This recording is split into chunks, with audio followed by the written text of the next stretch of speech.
المفتشة البيطرية هدى سميرة الجعفري خبيرة مستشارة بكونفدرالية الصناعيين المنتجين الجزائريين.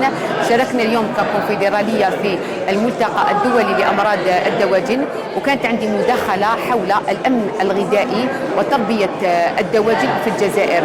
يعني في صلب المداخلة تحدثنا عن عدم تنظيم هذه الشعبة مما أدى إلى ارتفاع الأسعار، ومعناتها القدرة الشرائية للمواطن تمست، وذلك لعدم وجود الإنتاج.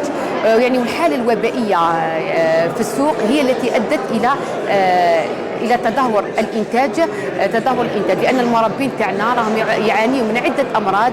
نتمنى من السلطات المحلية يكون تدخل تاعها لمعرفة هذه الأمراض وكيفية يعني مكافحتها والوقاية منها.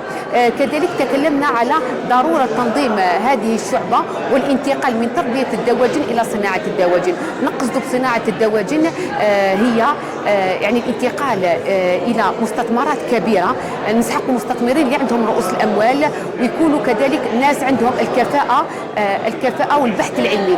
يعني الهدف تاعنا من هذا الملتقى تاع اليوم هو توجيه البحث العلمي لصناعة الدواجن. ماذا بينا نستفادوا من البحث العلمي، لأن هناك تصنيع أعلاف بمواد محلية في البحث العلمي. ماذا بينا نستغلوا هذه المعرفة في تطوير يعني منتجات للأعلاف، لأن التربية يعني الأغذية تمثل 70% من تكلفة الإنتاج.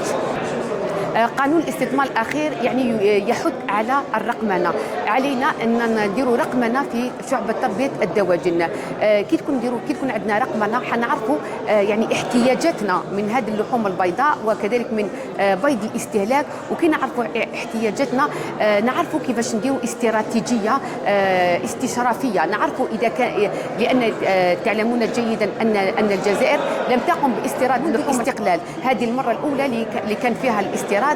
نتمنى أن نتخطاو هذه التجربة ويكون عندنا الإنتاج والإنتاجية في السوق.